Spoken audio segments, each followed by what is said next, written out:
마태복음 5장 말씀입니다. 함께 자리에서 일어나셔서 주시는 말씀 받도록 하겠습니다. 마태복음 5장 31절과 32절 말씀입니다. 한 목소리로 받겠습니다. 아내와 이혼하는 사람은 이혼 증서를 주어야 한다는 말이 있다.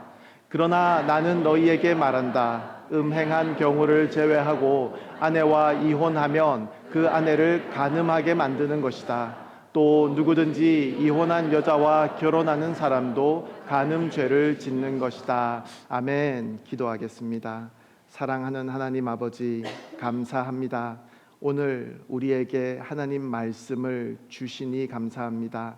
오 하나님, 우리에게 지혜를 허락하여 주셔서 오늘 하나님께서 우리에게 주시는 이 말씀 가운데 드러난 아름다운 하나님의 모습을, 아름다운 예수님의 모습을, 그리고 놀라운 하나님의 뜻을 발견하게 되는 그런 귀한 시간 될 수 있도록 주님 인도하여 주시옵소서. 하나님, 저는 부족합니다.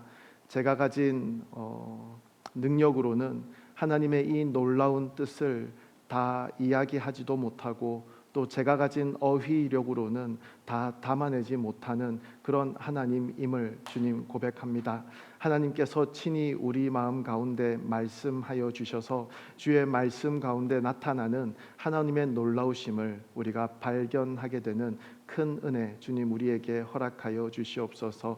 하나님께서 들리게 하여 주시고 하나님께서 보게 하여 주시는 그 하나님의 놀라움을 찬양하게 되는 그런 시간 될 수 있도록 주님 인도하여 주시옵소서. 이 죄인은 가리어 주시옵소서. 감사합니다. 예수님 이름으로 기도합니다. 아멘. 자리에 앉으시겠습니다. 자, 우리는 계속해서 이 마태복음 말씀을 순서대로 살펴보고 있습니다. 오늘이 19번째 시간이더라고요. 우리가 지난 주에는 간음에 대해서, 그리고 오늘은 이혼에 대해서 말씀을 살펴보려고 합니다. 오늘 말씀의 주제는 이혼입니다. 예수님께서 이혼에 대한 그런 말씀을 쭉 주셨는데, 오늘 본문에 보면 간음이라든가 음행, 이런 단어들도 자꾸 등장하는 것을 확인할 수가 있습니다. 지난주 말씀에서부터 분명 이어지는 말씀이다 라고 우리가 이해할 수 있을 것입니다. 오늘 본문의 문자적인 내용은 이렇습니다. 음행한 경우를 제외하고 아내와 이혼하면 그 아내를 간음하게 만드는 것이라는 가르침과, 또 이혼한 여자와 결혼하는 사람도 간음하는 것이라고 가르쳐 주시는 내용입니다. 자, 오늘 말씀의 구조도 우리가 생각해 볼 수 있으면 좋겠습니다. 앞에서 살펴봤던 구조와 똑같은 그런 모습으로 나타나고 있습니다. 이런 말이 있다. 그러나 나는 너희에게 말한다 라고 예수님께서 말씀하십니다. 구약에 나타나는 그런 율법의 내용을 예수님께서 말씀해 주시고, 그러나 나는 이라는 말씀으로 율법을 우리에게 주신 그 저자, 그 author 대신 예수님께서 바로 그 율법에 대한 authority, 권위를 가지고 계신 분임을 천명하며 우리에게 이 말씀을 주십니다. 자, 그런데 또 다르게 조금 생각해 보면 구약에서부터 지금까지 이어져 오던 그 가르침을, 다시 말해서 세상 모든 사람들이 기준이라고 생각하고 다 따라서 살아왔던 그 원리를 다 깨뜨리시는 예수님의 말씀이었다라고도 우리가 볼 수 있습니다. countercultural이라 그러죠. 세상이 생각하는 대로 그냥 휩쓸려서 그렇게 따라서 살아가지 않게 하기 위해서 새로운 원리를 우리에게 제시하시는 예수님이다라는 것입니다. 예수님께서 살아가시던 그 당시의 세상에는 이혼이라는 것은 결코 드문 일이 아니었습니다. 꽤 자주 볼 수 있는 그런 현상이었다라는 것입니다. 오늘날 우리가 살아가는 이 시대와 마찬가지였다라는 말씀입니다. 여러분, 요세푸스라는 이름을 들어보신 적이 있나요? 그는 1세기를 살았던 역사가입니다. 예수님께서 그 십자가에서 죽임을 당하신 그 시점을 30년, 기원 후 30년 혹은 33년 정도로 학자들은 추측을 합니다. 그런데 이 요세푸스라는 사람은요, 기원 후 37년 정도에 태어난 그런 역사가입니다. 그러니까 예수님과 살았던 시기가 겹치지는 않지만 그가 적은 많은 내용들을 보면 예수님 당시에 살았던 특히 유대 사람들의 사회의 실상을 많이 알아볼 수 있는 그런 자료들을 이 요세푸스는 많이 남겼다라고 우리는 이야기합니다. 그가 남긴 글들을 보면요, 약간 놀랍기도 한 그런 내용들을 보기도 합니다. 이혼에 대한 언급을 하는데요, 물론 그 시대에는 남성 중심의 사회였기 때문에 남자들에게만 이혼에 대한 주도권이 있었습니다. 다시 말해서 남자가 너 이혼 이러면 이혼인 거예요. 여자는 여자의 동기 여부는 전혀 상관이 없었던 그런 시대였다라는 것입니다. 그런데 남성이 이혼의 사유로 삼는 내용들을 보면은 요세푸스의 말입니다, 굉장히 놀랍습니다. 그는 이렇게 말합니다. 어떤 이유이든 whatsoever reason이라고 이야기하면서 다 가능했다라는 표현을 씁니다. 그리고 그가 제시하는 그런 상황들을 보면요, 음식을 태워 먹는 경우가 이혼의 사유에 해당한다고 합니다. 큰일 났습니다. 그죠? 또 있습니다. 남편이 이제 말을 하고 있는데 그 남편의 말이 끝나지 않은 상태에서 아내가 끼어들었다? 이것도 이혼의 사유가 된다라고 합니다. 큰일 났습니다. 그죠? 심지어 제가 이거를 보고는 제가 깜짝 놀랐습니다. 지금 아내보다 더 마음에 드는 여성을 만난 경우도 이혼의 사유에 해당한다라고 하는 그런 시대적 상황이었습니다. 이런 말도 안 되는 세상의 풍조 속에서, 그리고 이혼에 대해서 어떻게든 관대한 그런 입장을 취하려는 오늘날 이 세상의 물결 속에서 예수님께서는 오늘 말씀을 통해서 이혼을 금하시는 분명한 하나님의 기준을 우리에게 말씀하십니다.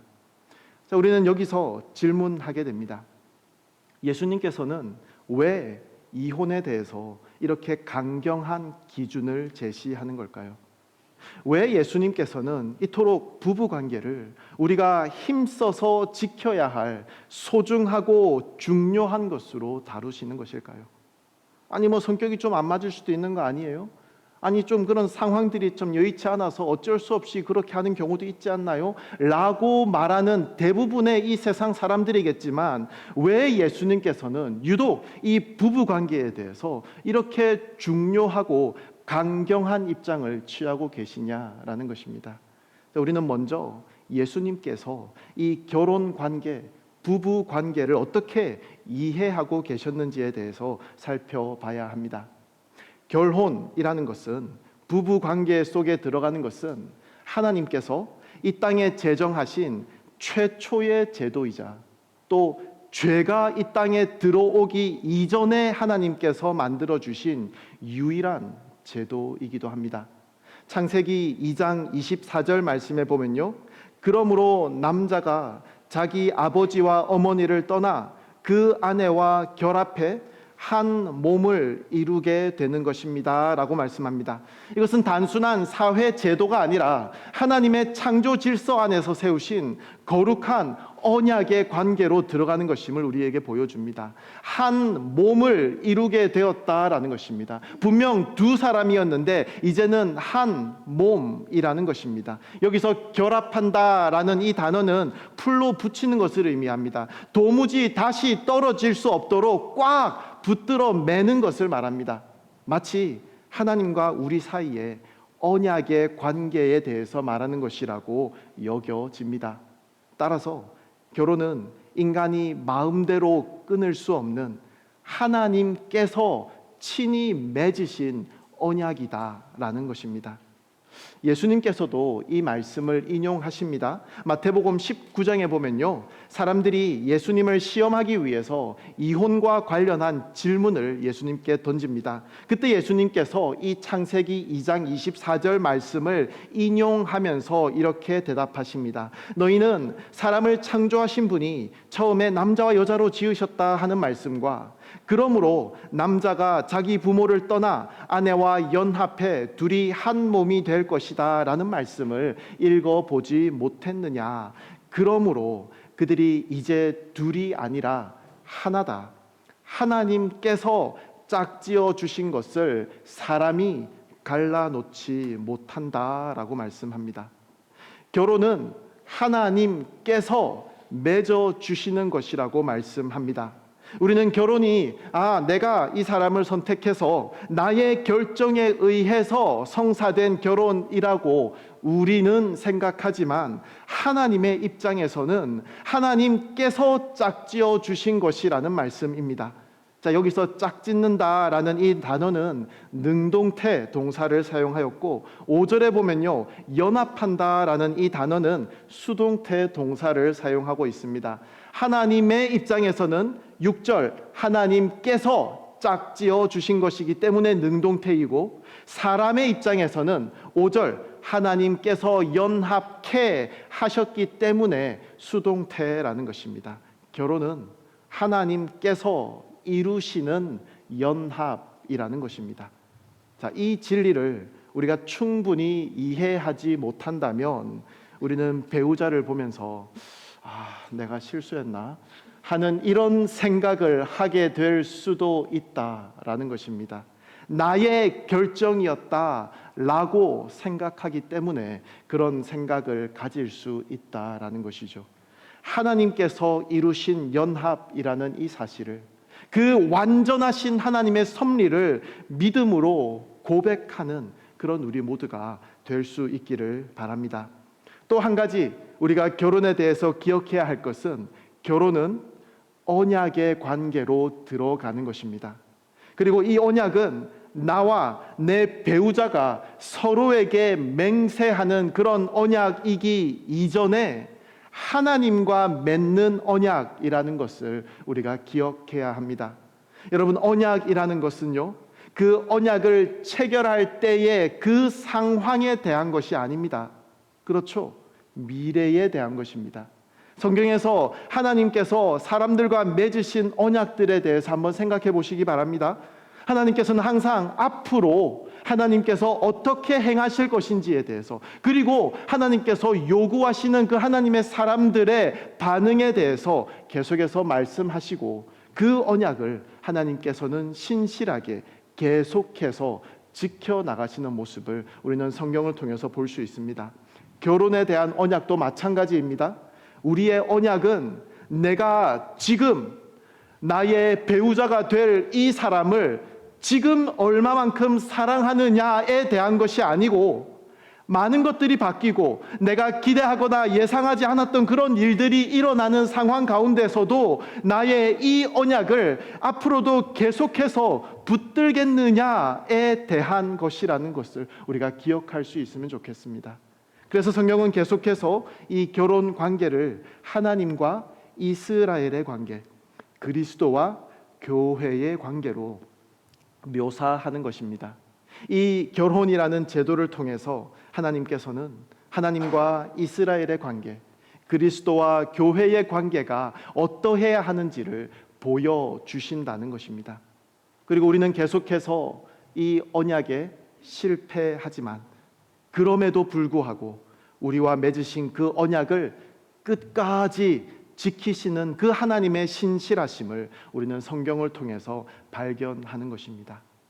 결혼이, 부부관계가 이렇게 중요하기 때문에 오늘 말씀에서 예수님께서는 그 당시 사회의 풍조로 볼 때에는 당연한 것으로 여겨졌던 그런 이혼이 허락되는 수많은 요소들을 다 거부하시고 이혼을 금하시는 그 하나님의 법칙을 소개하셨던 것입니다.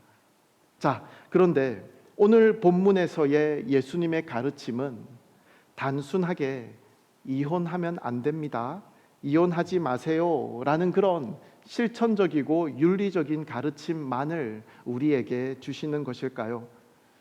예수님께서 간음에 대한 말씀 다음에 이혼에 대한 말씀을 하신 이유가 무엇일까요? 지금 2025년을 살아가고 있는 우리들에게는 어떤 교훈을 주시는 하나님의 말씀일까요? 자, 오늘 이 부분을 신중하게 찾아가 보도록 하겠습니다. 자, 이제부터 성경 말씀을 여기저기를 막 돌아다닐 겁니다. 그래서 잘 기억하시고 우리가 한번 읽는 이런 말씀들 계속해서 기억해 주셔서 제가 다시 또 이 말씀들을 이야기할 거거든요.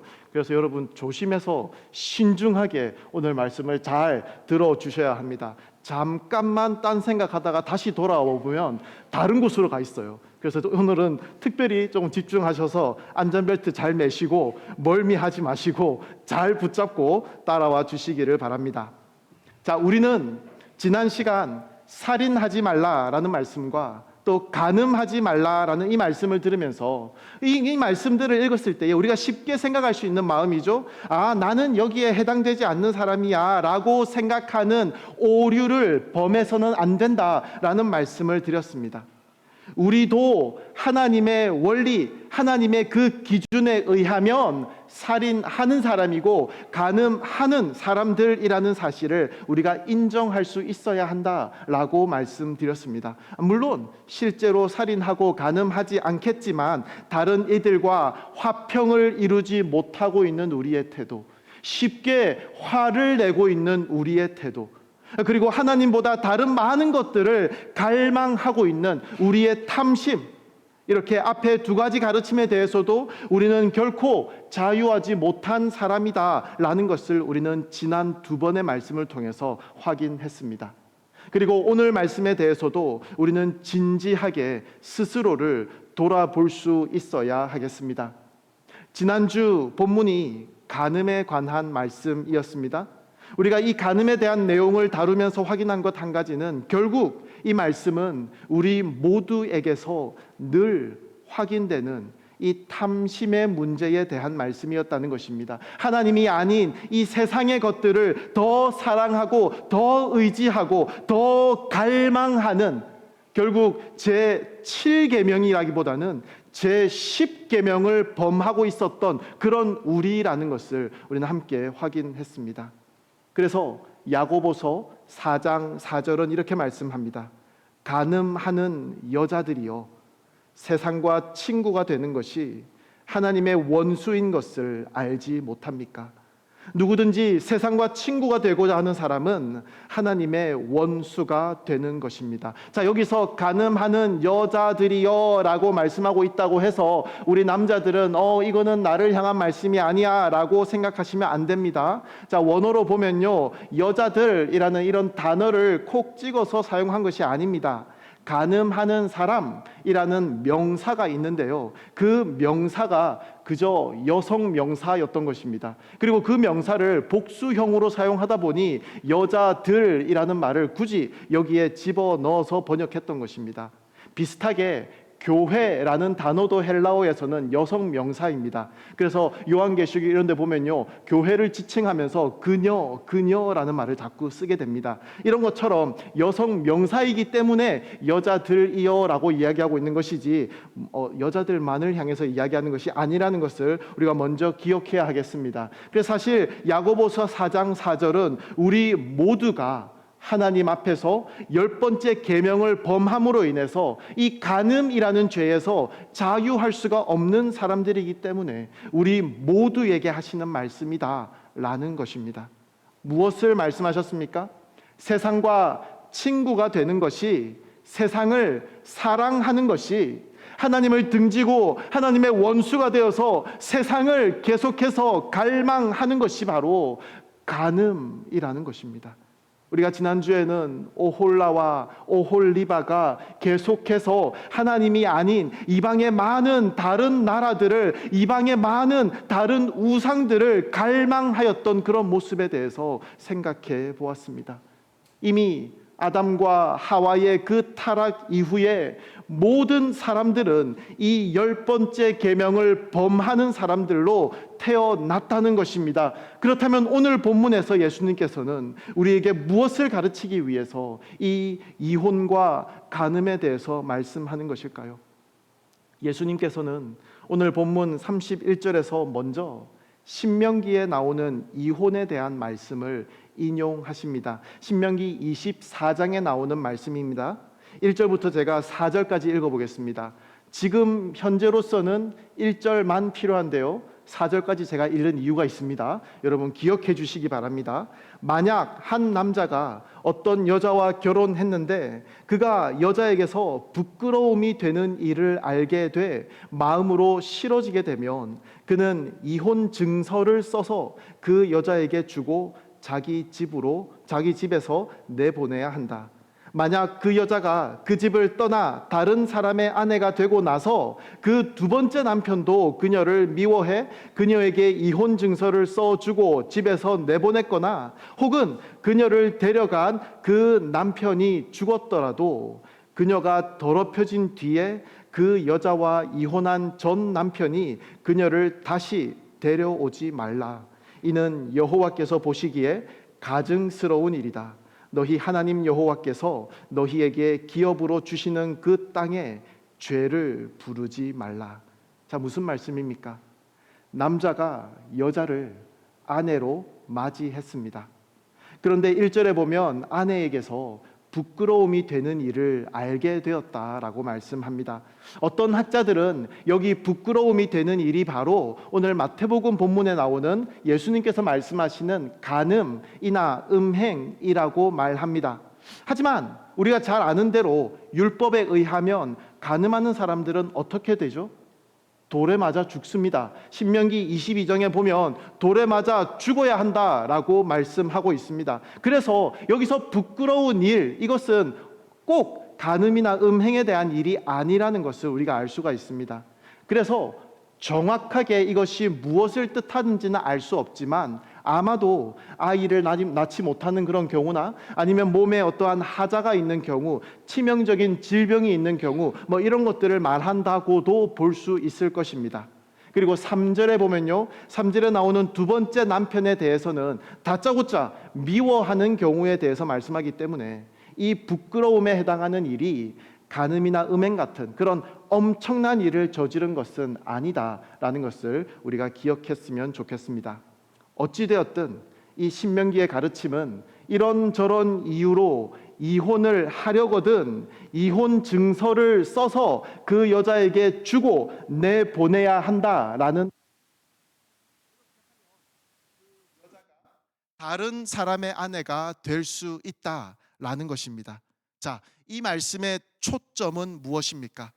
이런저런 이유로 이혼하고 싶으면 마음껏 하라라고 남자들을 다독여주는 것입니까? 남자들을 인커리지하고 있는 말씀입니까? 아니죠. 당시 사회 속에서 남성이 여성을 함부로 버리는 그런 악습이 있다는 것을 알고 그것을 제한하기 위해서 주어진 그런 규정이었다라는 것입니다. 즉 하나님의 의도는 이 이혼이라고 하는 것을 정당화시키는 것이 아니라 여성에 대한 보호를 위해서 이 이혼 증서에 대한 제도를 주셨다라는 것입니다. 당시 세상은 철저한 남성 중심의 사회였습니다. 경제적으로 아버지나 남편에게 철저하게 의존해야만 했던 여성이었다라는 것입니다. 여성 혼자서는 안정적인 그런 생계를 꾸리기가 거의 불가능했던 세상이었고 그런 사회의 구조였다라는 것입니다. 그런 사회에서 남편에게 버림받는 것이 여성에게는 치명적인 사건일 수밖에 없었다라는 것입니다. 그래서 이혼 증서는 이제 그 여성이 법적으로 결혼 관계가 끝났다라는 것을 증명하는 그런 역할을 했기 때문에 재혼의 여지를 열어둘 수 있는 여성을 위한 그런 보호제도였다라는 것입니다. 이 증서가 없으면 그 여인은 여전히 다른 사람의 아내라고 취급될 것이고 그러면 간음이라는 심각한 죄로까지 번질 수 있는 그런 상황이었기 때문입니다. 자, 그런데 이 제도를 이스라엘 사람들은 어떻게 이해하고 있었습니까? 마태복음입니다. 마태복음 19장 7절, 그들이 물었습니다. 예수님께 묻고 있어요. 그러면 모세는 왜 남자에게 이혼 증서를 주고 아내와 헤어지라고 명령했습니까? 라고 말합니다. 자, 여러분, 우리가 방금 신명기 24장 말씀을 읽었는데 모세가 그렇게 명령하였나요? 이것이 명령이었나요? 이혼 증서만 써주면 언제든지 어떤 이유에서든지 아내를 버릴 수 있으니까 남자들이여 자유롭게 이혼 증서를 쓰고 아내를 버리십시오 라는 말씀이었나요? 아니죠. 그 반대였습니다. 죄와 악이 가득한 세상에서 이 나쁜 남자들이 자꾸 그 아내를 버리니까 그 여성들을 보호하기 위해서 제시한 그런 제도였다라는 것입니다. 사실 명령이라고도 볼 수 없는 것입니다. 그런데 이 바리새파 사람들은 그거 보라고 모세도 그렇게 명령하고 있다고 그렇게 말하고 있었던 것입니다. 그러니까 예수님께서 8절에 모세가 이혼을 허락한 것은, 명령한 것이 아니죠, 허락한 것은 너희 마음이 완악하기 때문이다. 우리의 완악함 때문이라고 하십니다. 이혼이라는 것은 하나님의 그 창조 목적 안에 없는 것이었습니다. 하지만 우리의 완악함 때문에, 우리의 악함 때문에 하나님께서 창조 때부터 설정해 두신 그 기준을 우리는 자꾸만 범하려고 했다라는 것입니다. 그런 우리의 완악함 때문에 이혼을 허락한 것이라고 말씀합니다. 여기서 허락한다라는 단어는 encourage 한다라는 뜻이 아니라고 말씀드렸습니다. 오히려 그 반대였습니다. 마치 로마서 1장의 말씀처럼 하나님께서 그들이 마음의 정욕대로 살도록, 그들이 하고 싶은 대로 살도록, 그들이 하고 싶은 대로 그 더러움에 살도록 내버려 두시니 그들은 서로의 몸을 욕되게 했습니다 라는 말씀이 생각나게 하는, 그런 내버려 두셨다라는 의미로 우리가 이해하는 것이 더 옳을 것입니다. 자, 그래서 예수님께서는 마태복음 19장 9절에서 오늘 우리 본문 말씀과 비슷한 말씀을 하십니다. 내가 너희에게 말한다. 누구든지 음행한 경우를 제외하고 아내와 이혼하고 다른 여자와 결혼하는 사람은 간음하는 것이다. 여러분, 예수님께서 제시하시는 기준은 아주 엄격합니다. 남자가 여자와 이혼하고 다른 여자와 결혼하는 것이 간음이다라고 말합니다. 오늘 말씀 마태복음 5장 본문에서는 남편이 아내와 이혼하면 그 아내로 하여금 간음하게 하는 것이다 라고 말씀합니다. 또 이렇게 이혼한 여자와 결혼하는 남자도 간음하는 것이다 라고 말씀합니다. 이렇게 예수님께서는 간음에 대해서 철저하고 엄격한 기준을 제시합니다. 왜 그러실까요? 그 답을 찾기 위해서 먼저 아까 봤던 신명기 24장의 내용을 기억해 보겠습니다. 아내와 결혼을 했습니다. 부끄러움이 되는 일을 알게 되어서 이혼 증서를 쓰고 아내를 내보냈습니다. 그래서 이제 다른 남자와 결혼해서 살다가 그 남편이 죽는 경우나 혹은 그 남편도 이 여인을 미워해서 또 이혼을 당했습니다. 그러면 이 여성이 이전 남편에게로 돌아갈 수 있습니까? 오늘 말씀에 의하면 신명기 24장은 안 된다라고 말씀합니다.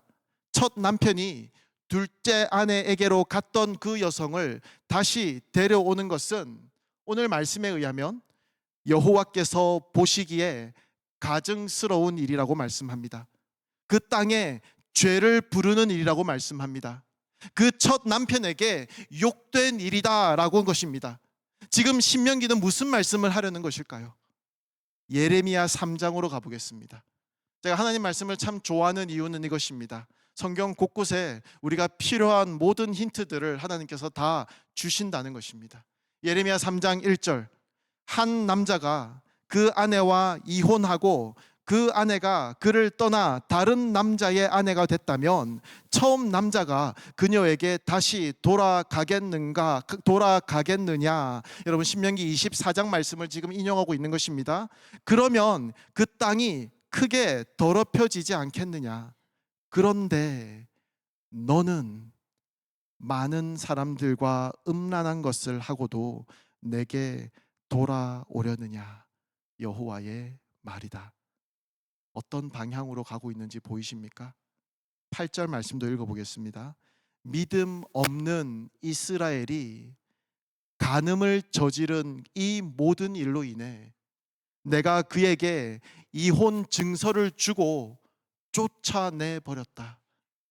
자, 여러분 어떻게 연결되는지 이제 보이시죠? 지금 이스라엘 백성들이 원래 남편 하나님을 버리고 간음했다라는 것입니다. 우리가 이 간음이라는 말의 의미에 대해서 먼저 생각해 보았습니다. 우리 모두가 사실 거기에 포함되는 사람들이라고 우리가 인정했습니다. 단지 부끄러움이 되는 일을 한 것이 아니라 행음했다는 것입니다. 그런 경우라면 어떻게 해야 한다라고 율법은 정하고 있죠. 신명기 22장 돌로 쳐 죽여야 한다라고 말씀합니다. 그런데 그 간음한 자를 그렇게 죽이지 않고 이혼 증서를 써서 내보냈다라는 것은 아주 큰 자비를 베풀어 준 것입니다. 지금 이것은 누구에 대한 이야기입니까? 이스라엘이, 하나님의 백성이 그랬다라는 것입니다. 바로 우리에 대한 이야기입니다. 그런데 예레미야 3장 말씀은 그렇게 간음하여 하나님을 떠나 다른 남자에게 갔던 다른 민족과 이방신들을 더 의지하고 신뢰했던 그 이스라엘이 다시 하나님께로 돌아오겠다라고 하면 받아줄 수 있겠느냐라는 것입니다. 그러면 그 땅이 크게 더럽혀지지 않겠느냐라는 것입니다. 그런데 그런 우리들에 대해서 바울은 뭐라고 말씀합니까? 고린도후서 11장입니다. 2절. 나는 하나님의 열심으로 여러분을 위해 열심을 내고 있기 때문입니다. 나는 여러분을 순결한 처녀로 한 남편인 그리스도께 드리려고 약혼시켰습니다. 여러분, 우리는 아담과 하와의 범죄 이후에 태어나면서부터 이미 죄인으로 태어났다고 했습니다. 이미 간음한 자로 태어났다라고 했습니다. 그런데 순결한 처녀라니요, 이게 가능한 일입니까? 여러분, 율법의 행위로 자기를 아무리 덧짓한다고 해서 가능하지 않습니다. 바울은 로마서에서 어떻게 말씀합니까? 오직 예수 그리스도의 보혈의 공로로 인하여서, 그리스도 예수 안에 있는 구속으로 인해서 하나님의 은혜로 값없이 의롭다 하는 인정을 받았다라고 말씀합니다. 그러므로 이제 그리스도 예수 안에 있는 사람들은 정죄를 받지 않는다라고 말씀합니다. 단지 죄를 용서해 주시고 눈 감아 주시는 정도가 아니라 정죄를 받지 않는다라고 말씀합니다. 법적 판결로 벌을 받아야 할 죄가 없다라고 선언해 주시는 것입니다. 예수님의 그 보혈의 공로를 덧입음으로 우리는 하나님 앞에서 정결한 신부가 될 수 있다라는 것입니다. 그리고 예레미야 3장, 아까 읽었던 말씀이죠. 14절에서 하나님께서 이렇게 말씀하십니다. 여호와의 말이다. 돌아오라, 믿음 없는 자녀들아. 여러분 기억나시죠? 이 자녀들이 이미 하나님 앞에 간음하였고 하나님께서는 이혼 증서까지 주셔서 그들을 내보내셨다라고 예레미야 3장에서 이미 말씀하고 있었습니다. 그런데 하나님 말씀하시기를 내가 너희를 선택해 시온으로 데려갈 것이다. 내가 너희 남편이다. 여러분, 이혼 증서를 써서 내보냈다면 남편이 다시 그 아내를 데려올 수 있습니까? 없습니다. 신명기에서는 여호와께서 보시기에 가증스러운 일이다라고 말씀합니다. 예레미야에서는 그 땅을 더럽히는 일이다라고 말씀합니다. 그런데 하나님께서 금하신 그 기준들을 스스로 범하고 계신 것입니다. 어기고 계신 것입니다. 그럼 이것이 무엇을 말씀하고 있습니까? 율법은 버려진 아내를 다시 데려오면 가증스러운 일이고 그 땅에 죄를 부르는 일이라고, 그 땅을 더럽히는 일이라고 말씀하셨는데, 하나님께서 그 아내를 다시 데려오시면 그 죄를, 그 더럽혀짐을, 여러분 그 저주를 누가 감당해야 하는 것입니까? 하나님께서 스스로 감당하겠다는 것입니다. 그 더러움을 하나님께서 스스로 뒤집어 쓰시겠다는 것입니다. 그 가증스러움을 스스로 감당하시겠다라는 것입니다. 여러분, 이것이 십자가입니다. 간음하다가 잡혀온 여인을 예수님께서는 나도 너를 정죄하지 않겠다라고 말씀합니다. 그런데 공의의 하나님께서 이러셔도 되는 것입니까?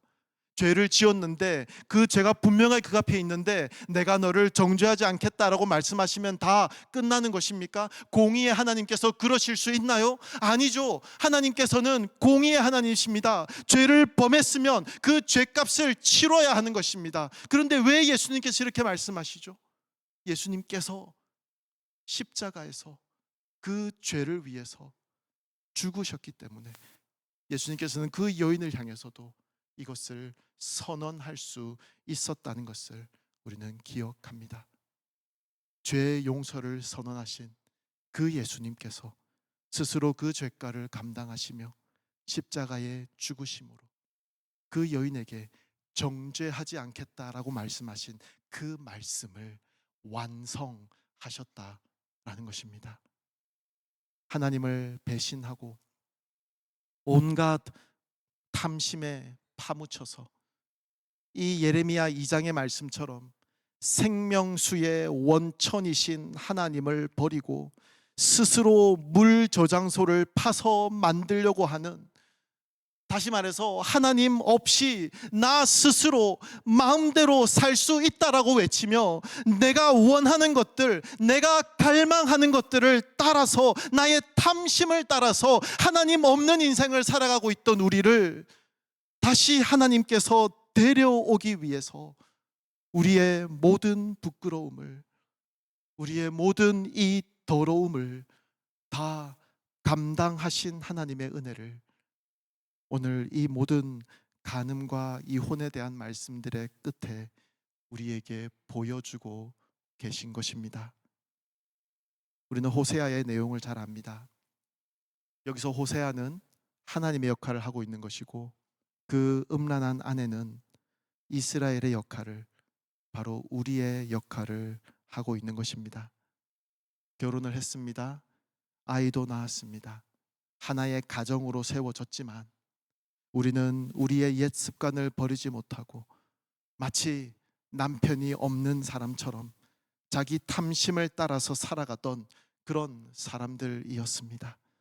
여호와 하나님을 잊어버리고 이방신, 우상신들을 섬기며 철저하게 나의 탐심을 따라 살아왔던 사람들이었다라는 것입니다. 세상에서 내가 가지고 싶은 것들, 내가 누리고 싶은 것들, 내가 즐기고 싶은 것들을 다 따라 살면서 하나님을 저버리고 살았던, 하나님을 등지고 살았던 그런 우리였다라는 것입니다. 그렇게 집을 떠나 행음하고 있는 우리를 호세아서에 보면요, 하나님께서 그 값을 지불하고 다시 사서 돌이키십니다. 그리고 하나님께서 호세아의 입을 통해서 우리에게 하시는 말씀이 쭉 읽어보겠습니다. 16절, 그날에 여호와의 말씀이 있을 것이다. 너는 나를 내 남편이라고 부르고 다시는 나를 내 바알이라고 부르지 않을 것이다. 내가 그녀의 입에서 바알들의 이름들을 제거할 것이다. 그들이 다시는 그들의 이름을 기억하지 않을 것이다. 그날에 내가 들판의 짐승들과 하늘의 새들과 땅 위를 다니는 생물들과 함께 언약을 맺을 것이다. 내가 그 땅에서 활과 칼과 전쟁을 제거해 그들을 안전하게 눕게 할 것이다. 내가 나를 위해 너와 영원히 혼약을 맺고 내가 의로움과 정의로 또 인내와 긍휼로 혼약을 맺을 것이다. 내가 나를 위해 진실로 혼약을 맺을 것이다. 그러면 너는 여호와를 알게 될 것이다. 여러분, 끈질긴 그 하나님의 사랑이 보이시나요? 우리를 추격하시는 그 하나님의 은혜가 보이시나요? 우리는 모두 양 같아서 우리의 길을 잃고 제각기 자기 길로 흩어가 버렸던 그런 존재였습니다. 하지만 하나님은 우리 모두의 죄악을 예수님께 모두 지우셨습니다. 하나님의 공의로우신 진노 속에서 죽어 마땅한 우리들이지만 하나님께서는 우리를 단번에 멸하지 않으시고 우리가 그렇게 죄 가운데서 우리의 정욕대로 살도록 더러움에 내버려 두시는, 여러분 사실 이것은 자비이고 긍휼이었습니다.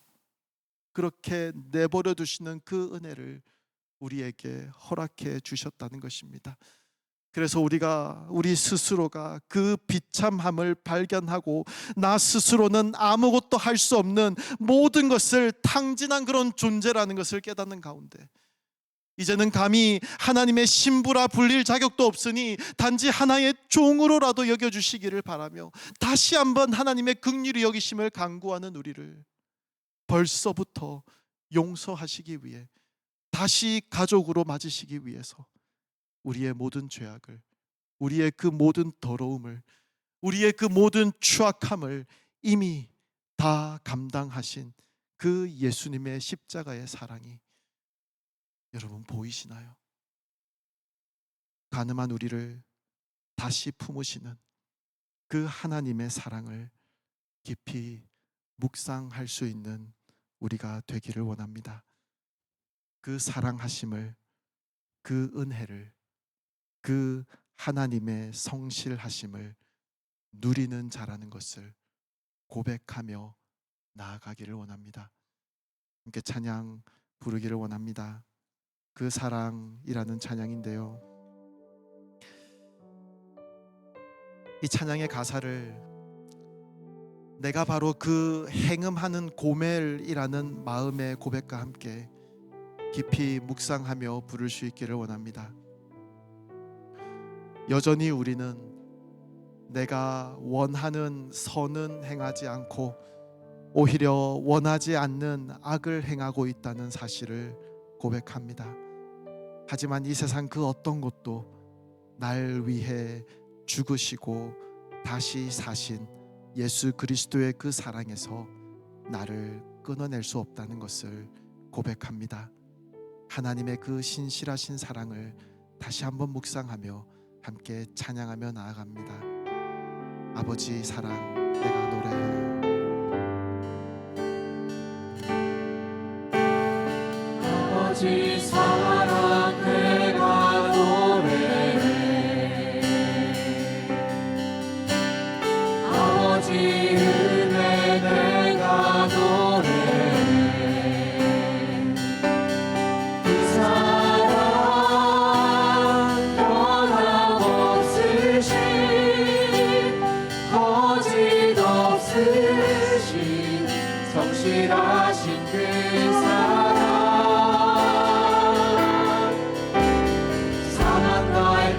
꺾지 않으시는 거저가 힘든 불 끄지 않는 그 사랑 변함없으신 거짓 없으신 성실하신 그 사랑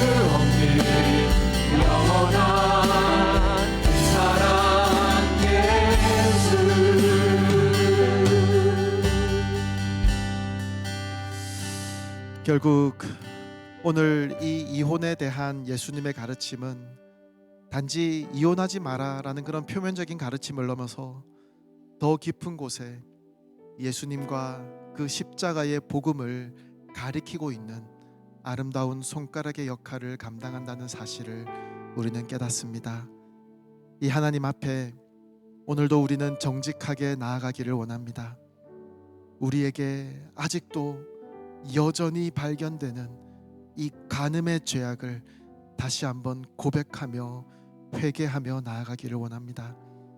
하나님이 아닌 다른 것들을 더 갈망하며 사랑하며 소중히 여겨왔던 우리의 모습을 고백하며 회개하며 나아가기를 원합니다. 그리고 돌에 맞아 죽어야 마땅한 우리를 끝까지 품으시는 그 하나님의 끈질긴 사랑을 다시 한번 고백하며 그 사랑 안에 우리가 있음을 확인하며 하나님께 감사하는 오늘 우리가 되기를 원합니다. 이렇게 우리의 모습을 회개하며 예수님의 십자가를 깊이 묵상하며 하나님께 감사의 고백을 올려드리는 그런 기도의 시간 우리가 함께 가지기를 원합니다. 함께 조용히 기도하며 나아갑니다. 사랑과 은혜가 풍성하신 하나님 아버지, 오늘 말씀을 통하여 우리 자신이 누구인지를, 어떤 존재인지를 다시 보게 하시니 감사합니다. 우리는 늘 주님을 등지고 스스로 원하는 길로 달려가며 하나님과 맺은 그 언약을 깨뜨리는 사람들입니다.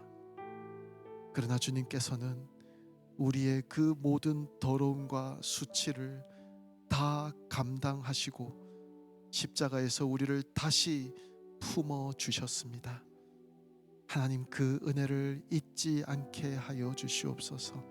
날마다 회개하며 주님의 신실하신 사랑 안에 거하게 하여 주시옵소서. 우리 모든 가정이, 우리 낮아짐 교회가 하나님과의 그 언약의 관계를 늘 귀하게 여기며 살아가게 하시고, 주님, 참 신부답게, 정결한 신부답게 그리스도를 닮아가는 삶을 살게 하여 주시옵소서. 오늘도 우리를 버리지 않으시는 그 하나님의 끈질긴 사랑에 감사하며 오직 주님의 영광만을 위해서 살기를 원합니다. 다짐하며 주님 앞에 간구하며 나아가오니 주님, 우리의 매일매일의 삶이 하나님의 그 신부된 자로서의 삶을 살아갈 수 있도록 주여 인도하여 주시옵소서. 감사합니다. 예수님 이름으로 기도합니다. 아멘.